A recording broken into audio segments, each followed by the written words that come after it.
Welcome to Lakewood, open for business. You know, last year Lakewood celebrated its 40th birthday, and this year Earth Day will celebrate its 40th anniversary.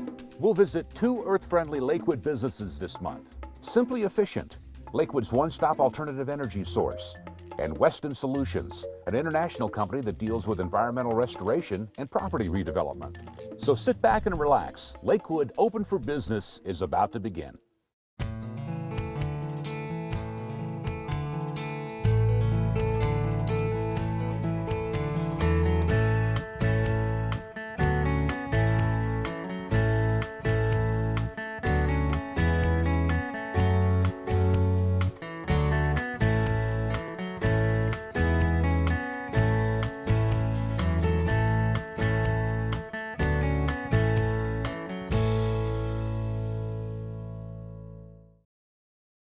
We're just finishing up the electrical and the ground mount system here at this house. In fact, we're just about ready to move up to the house now. We're going to install the solar modules up on the garage.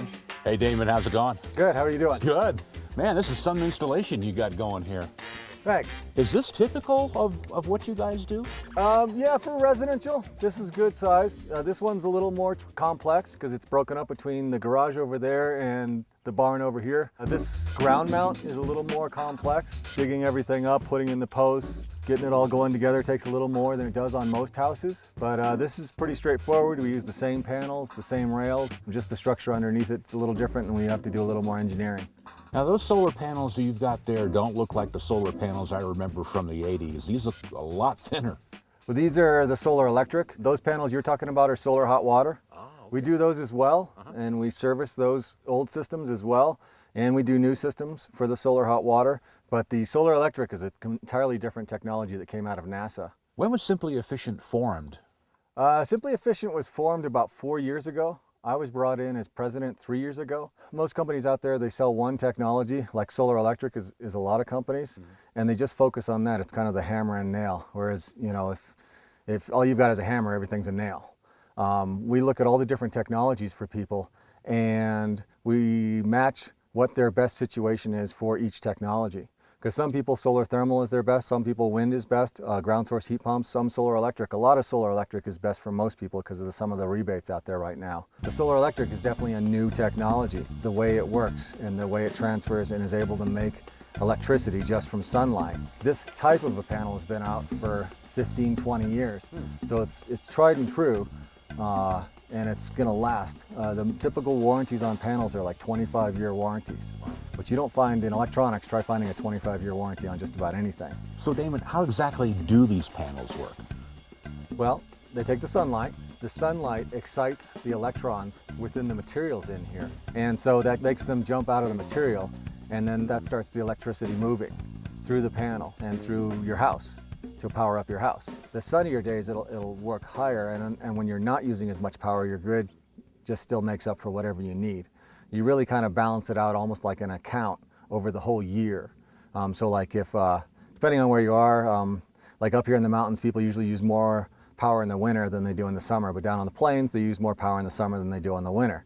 So certain times of the year, you'll be banking energy, and that energy just kind of, it goes into your account and it totals up, and then throughout the year, if you're with Excel Energy, it'll just balance out at the end of the year, where they'll either cut you a check if there's any balance left over, or it just there's nothing to roll over throughout the year. Damon, I keep hearing terms thrown around such as PV.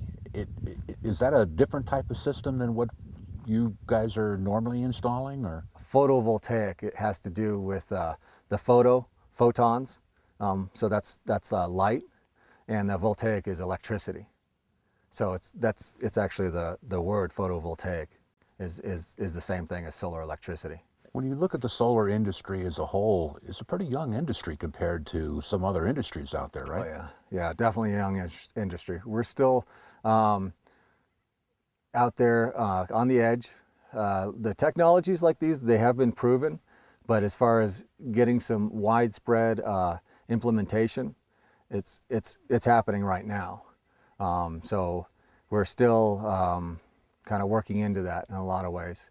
The solar electric industry is kind of a good example, because if you look at some of the mounting, and hardware. It's specifically built for solar electric. Whereas the solar industry, they're still working that out, the solar thermal industry. It's working its way into it. Everybody's coming along leaps and bounds. I've seen new products, most of them good, not all good, but there's a lot of people out there working to implement this and make it as plug and play as possible. It seems like with most technology, over time, the price drops. Do you think we'll see that with solar? Oh, we've seen it hugely, especially on the solar electric side. The drops have been at least 25 to 40%. Do you think this is a good industry for young people to be looking toward, and what opportunities would be available to them? It's definitely a good opportunity for young people. The initial career, what it would look like for a lot of people is getting out there and just doing it, getting involved. If they wanted to get a job in it, what I always recommend is get involved with COSIA, the Colorado Solar Energy Industries Association, volunteer for them, and get to know people, and go to whatever workshops or meetings they have. And then there's also the Colorado Renewable Energy Society. They're also another good group to get involved with people, volunteer, go meet people. You'll actually meet industry people at these places. And then go get a job doing it. There's a lot of training right now out there. I don't see the training as being the end-all, be-all. I think you really got to get out there and do it. You're on roofs, you're in crawl spaces, you're digging trenches. It's tough labor, but for people who really love the industry, they stick around. What incentives have you seen from the city that have been helpful, and what would you like to see more of? I'd like to see more of the low interest loans, and that makes it easier for people to slide in and do it. That way, it's not necessarily a rebate or a handout from the government, but it just eases the payment.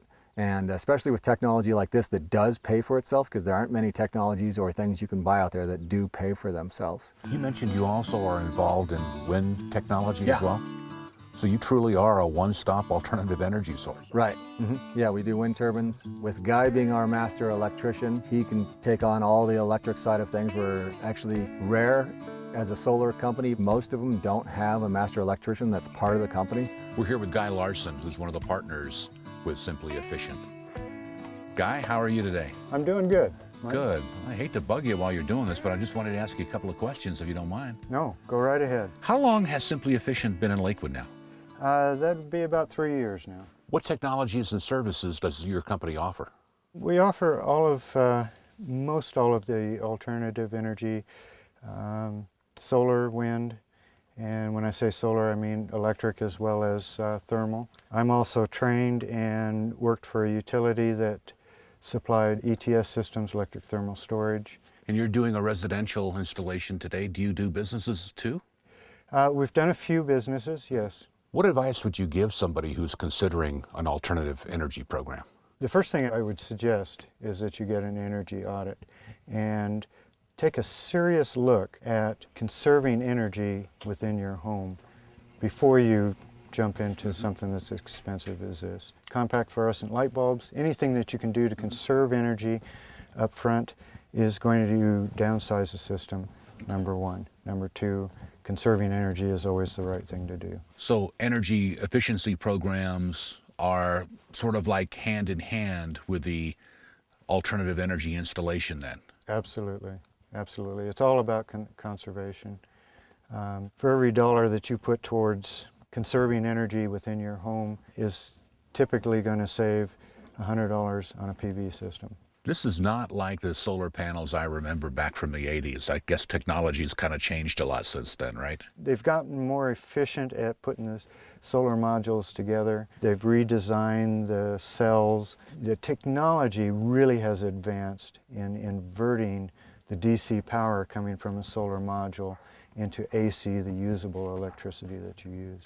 This looks like it's a pretty big system. What type of return on investment or how long would it take to pay for a system like this? Most customers in an Excel territory area typically are going to see 5 to 7 year payback. Wow, that quickly? Yes. Guy, what are some of the things that you think make Simply Efficient different from the other installers out there? We're a pretty diverse company. I've got 30 years experience as an electrician. I'm a master electrician. We're NABCEP certified for solar and thermal. We've got a good variety of employees that have backgrounds in other areas. Our intent when we started this company was to be able to offer the customer exactly what they need, and not just, you need PV, you need thermal. So we've got that whole package. If thermal doesn't work, we go with PV or some other medium. Guy, what are some of the things that you really enjoy about this job? Being able to work with my son, he enjoys the solar work, and I enjoy being on the roof with him. The funnest part of this job is getting the panels on the roof, mounting them, getting them set, plugging it in together, and watching the meter turn backwards. I get a huge pleasure out of installing systems on other people's homes and seeing their faces and the joy that they get. That really makes me happy. I enjoy that most. As a country, we're focusing on one form of energy, oil, to run our whole country. And the analogy I see a lot is that we're basically all on a pickup truck heading towards a cliff and we got our foot on the accelerator and we're not doing anything. So I wanted to be part of something that was doing something, and so I see alternative energy as a choice. Not necessarily the end-all be-all, but I think we have to see all different avenues and look at those to really find out, is that a good choice or does it make sense? Number one, I believe in solar. It feeds me. This is my passion. This is what I get a lot of self-worth out of doing this every day. Having people contact me when they've seen their propane bills drop down and that they're really happy with it and that they see that it's like, wow, this does work. It's cool. You know, in today's economy, it really is critical for not only homeowners but businesses to invest in long-term solutions to situations such as energy conservation. Have you been wondering what's going on at the corner of Colfax and Garrison? It's Lakewood's first transit-oriented development. Let's go over and take a look.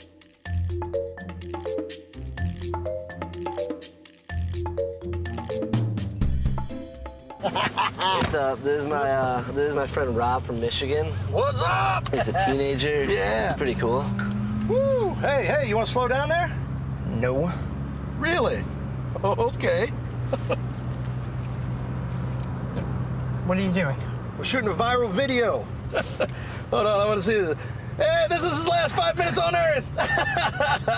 Little something to Mom? Say something to Mom. How about, goodbye, Mom, sorry. We're at the corner of Garrison and Colfax at the site of the former landmark Lincoln Mercury dealership. And I'm here with Steve Blar from Weston Solutions. Steve, how are you today? I'm doing well. Yourself, Mike? Doing great, thank you. Tell me about Weston Solutions and what your company is involved in. Weston Solutions has been around since 1957. We deliver integrated, sustainable solutions to companies worldwide. We do everything from cleaning up sites to designing and building buildings, doing clean energy projects all over the world. And obviously your company has a project going on here at the corner of Garrison and Colfax, and you've got a vision for this site. Could you maybe tell us what it is? Right now, we bought this property last March. We're in the development stage, the design stage with the city. Our vision for the site is on the corner, we're going to sell this parcel over here. We're looking to sell it to a bank, probably a similar use, if not a bank. And over here on the southeast corner of the site, we're looking to build a 32,000 square foot office building. And then over here on Colfax, we're looking to build up to 120,000 square foot mixed use building.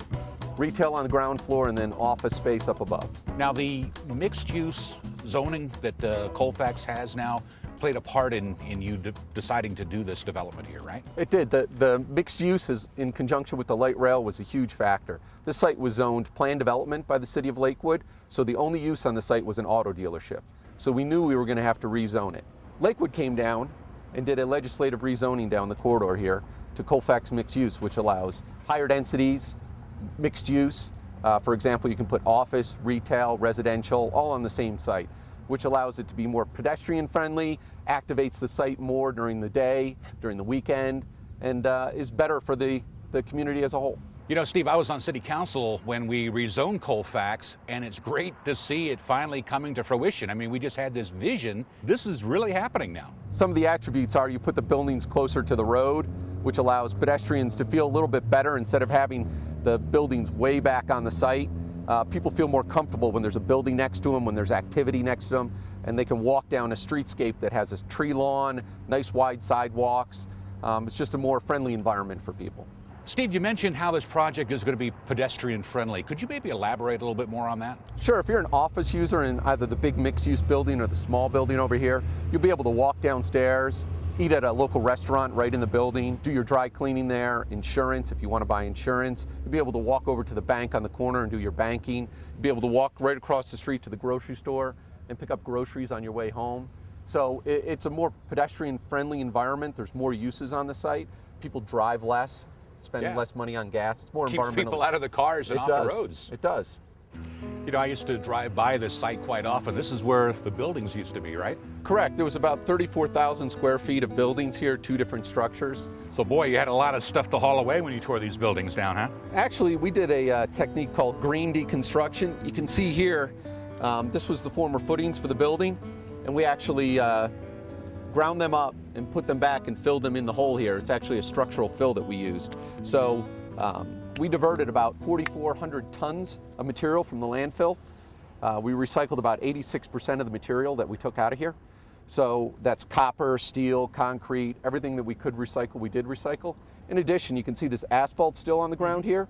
And when we go to develop the site, that's going to be chewed up and used as a base material on the site for the paving. Boy, that's like the ultimate in recycling, isn't it? It seems like everything that was here has been recycled into the project. It has, and it's an interesting technique because it takes a lot longer to recycle material, but we saved about $200,000 by recycling. Steve, what other type of remediation did you have to do to get this site ready to be redeveloped? Okay, prior to the demolition, the green deconstruction out here, we had to do a asbestos abatement, clean out all the old asbestos material. There was former underground storage tanks, waste oil tanks, hydraulic lifts. So when we took the buildings down, there was some contamination out here, not a lot, but we did have to clean up some soil and haul it off-site. And how soon do you think you'll be having your first tenant moving in? Right now it looks like we're going to break ground in about May of this year, and we anticipate moving the first tenant in spring of next year. You've got some pretty stringent building standards for this project, don't you? We do. We are doing a LEED certified building. This building over here, the 32,000 square foot one, is pre-certified LEED Gold. And what is LEED? So the U.S. Green Building Council has a certification process for buildings. LEED stands for Leadership in Energy and Environmental Design. And the building over here, the 32,000 square foot building, is pre-certified LEED Gold. They have various standards, just certified silver, gold, and platinum. So the building over here is going to be gold. Well, it's got to make you feel good knowing that you're building a building that's good for the environment. It does. Buildings overall tend to consume, I believe, around 60% of the energy in the U.S. So when you build a building that consumes a lot less energy, it saves the environment, it's better for the future, for our kids, and for society in general. Boy, you really are close to the light rail station here, aren't you? We are. We've walked it many times up to the light rail there at 13th, and it's about a 4-minute walk. Great. So we're looking for tenants that are looking to go downtown. They can just walk up and jump right on the light rail, or go home, commute that way. Sure, they'll make it real convenient for everybody. The small building, we anticipate occupying that in the spring of 2011. And about a year after that, the light rail is going to come online, and I believe it's going to be fully operational in 2013. So I know our employees are looking forward to using that to go downtown. We go downtown all the time for meetings, so sure.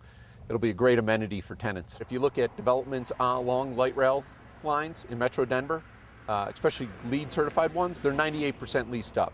So that works well for us from a business point of view. From the human point of view, our employees, Weston employees, all have an eco-pass, so they can jump on the light rail. It's one of the benefits that we offer as an employer. They can jump on other mass transit, buses in the metro area. So it helps our employees, it saves gas money for them, saves the environment, lower carbon dioxide emissions. So it really helps the environment. You know, you mentioned earlier a green roof. I take it that a green roof isn't a roof that's simply painted green, is it? No, actually Weston has a modular roofing system, and it's fairly complex. I can hook you up with Mark Blanchard from our office. He understands it, he sells it, he's installed them, so he knows those systems inside and out. Excellent.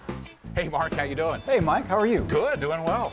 Hey, I was sent down here to get a definition of a green roof from you. I assume it's not a roof that's painted green. It's right? not a roof that's painted green. Okay. And it's not AstroTurf either. So, all right. Actually, I was just playing with one of our sample modules here, so we could talk a little bit about that. Green roof is essentially a roof that has vegetation.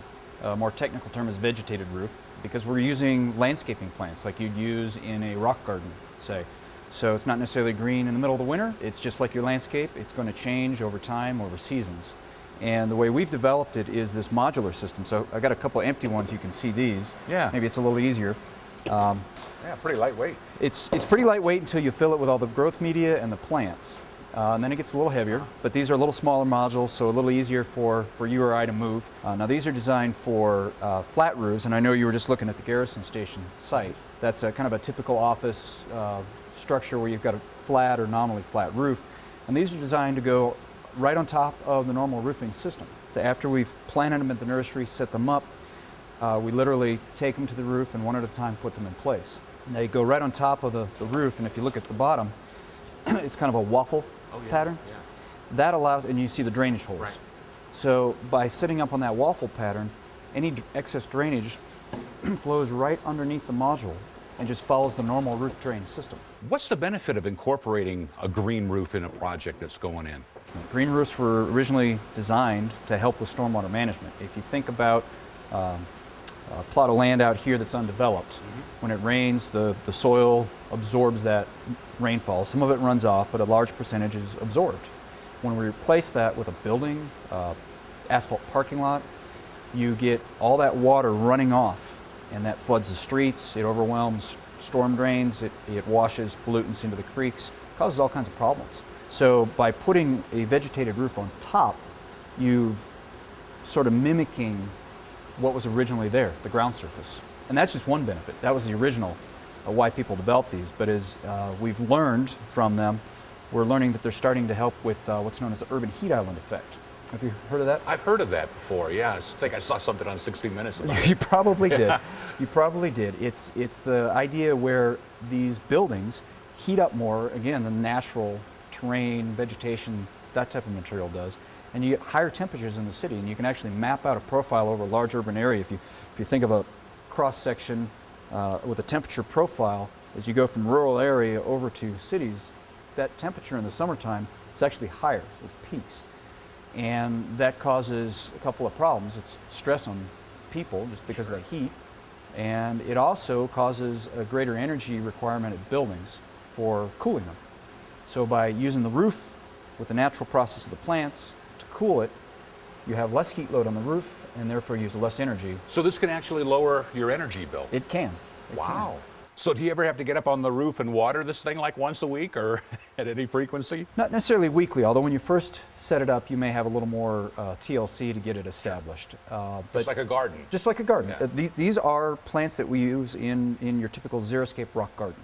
Mark, is this relatively new technology? In the United States, it's probably been about the past 10, 12 years where people are really actively looking at developing vegetated roofs. On the other hand, if you look at Germany, they've been doing this for decades. So they're ahead of us in that respect. And if you really want to go back and look at some of the photos of our pioneer ancestors, and they had sod roofs. Sure. You know, same principle. Maybe not quite as sophisticated by our standards today, but the same principle. So in some respects it's new.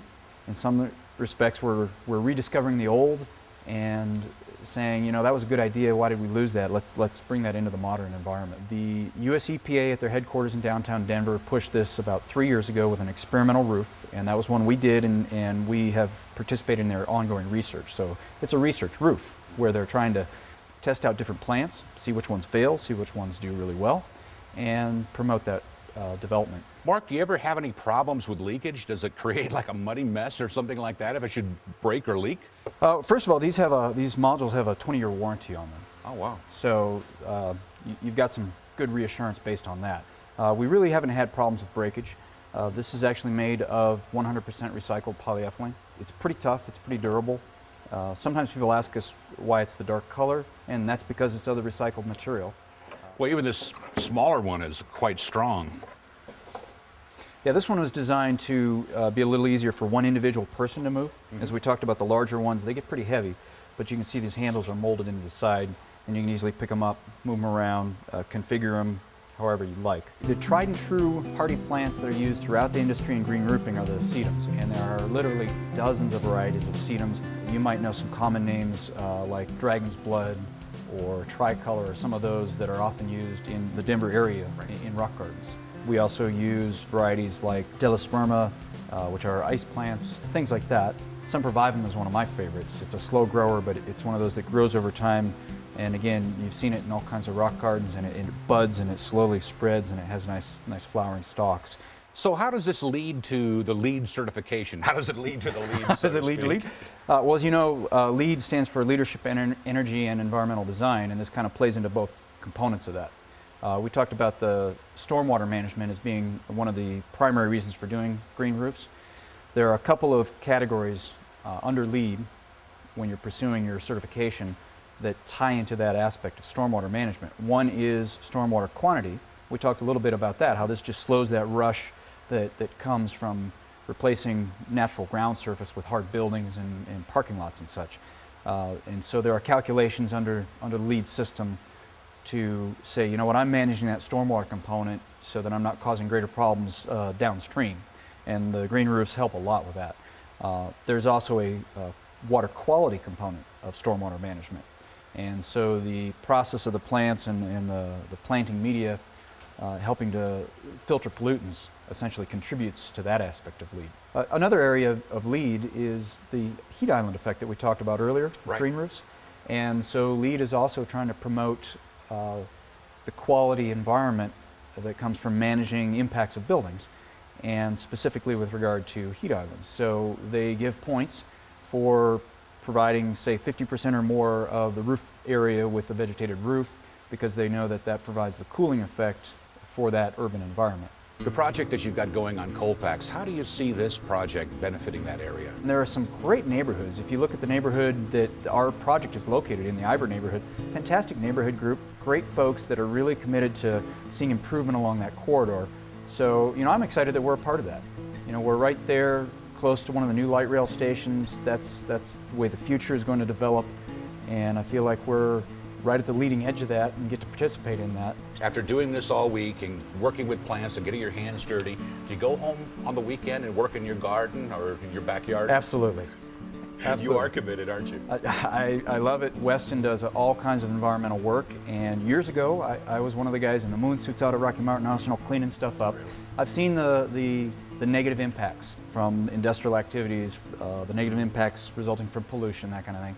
And I just absolutely love this because it's pollution prevention. I have 2 small boys, 2 young kids, and when I think about the impacts of what we do every day, the impacts of the buildings that we live in, that we work in, the impacts to just the natural environment, I think about my kids and I think about the future, and when they're grown up, I hope that they will look back and say that I was a positive contributor. I've been doing this for about 20 years, everything from cleaning unexploded ordnance to surety materials like mustard gas and other materials. It was either this or forestry, and cleaning up the environment paid better, so I went into cleaning up the environment. It's going to make you feel good about what you're leaving behind too, doesn't it? It does. I have 3 kids. I have 2 boys and a girl, so I'm looking to leave the world a little bit better. So there you have it, Earth Month in Lakewood and some of the things that are going on in our city to help keep this planet fit for the next generation. Now, next month is Mother's Day, and we're going to be featuring a couple of businesses that cater to moms. So please be sure to join us right here on KLTV Channel 8 for Lakewood Open for Business.